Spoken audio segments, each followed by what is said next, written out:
నోర్ బుయ్, అంతకు మించి ఇంకొక మాట ఎక్కువ మాట్లాడితే నీ నాలుక చీరేస్తాను. నువ్వు చీరేస్తావు జాగ్రత్తస్తావు నాకు అనవసరం. నేను మాత్రం ఈ పిల్లనే పెళ్లి చేసుకున్నా అంతే.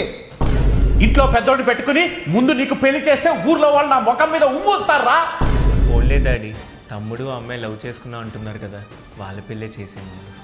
నీకు వాడి మీద ప్రేమ ఉంది, కానీ వాడికి నీ మీద గౌరవం లేదు. అందుకే మన ఇంటి పరువు మంట కలపడానికి తయారయ్యాడు. ఆ మందో పెద్ద సూర్యవంశం కుటుంబం, నువ్వు వెంకటేషు. అయినా ఈ రోజులో ఈ పట్టింపులేం డాడీ. తమ్ముడు, డాడీని అలా అనకు. అలా పట్టింపులు ఉండబట్టే మనం ఇంత పద్ధతిగా ఉన్నాం. మనం పద్ధతిగానే ఉన్నావురా, వాడే పద్ధతిగా లేడు. అయినా వాడేలా నచ్చాడమ్మా నీకు? వాడికి చేయడానికో ఉద్యోగం, నిన్ను తిప్పడానికో బైక్ ఉంటే చాలనుకున్నావా? లేదంకుల్, పెళ్ళైన తర్వాత మనం అత్తమామలతో కలిసి ఉండక్కర్లేదు, మనం సపరేట్గా ఉండొచ్చు అని చెప్పాడు. అందుకే ఎస్ చెప్పాను.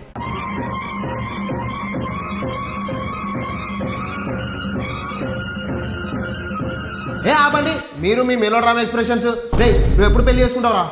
నా గోల్ అచీవ్ అయ్యాక. అని ముఖానికి గోల్ కూడా ఏడ్చిందా?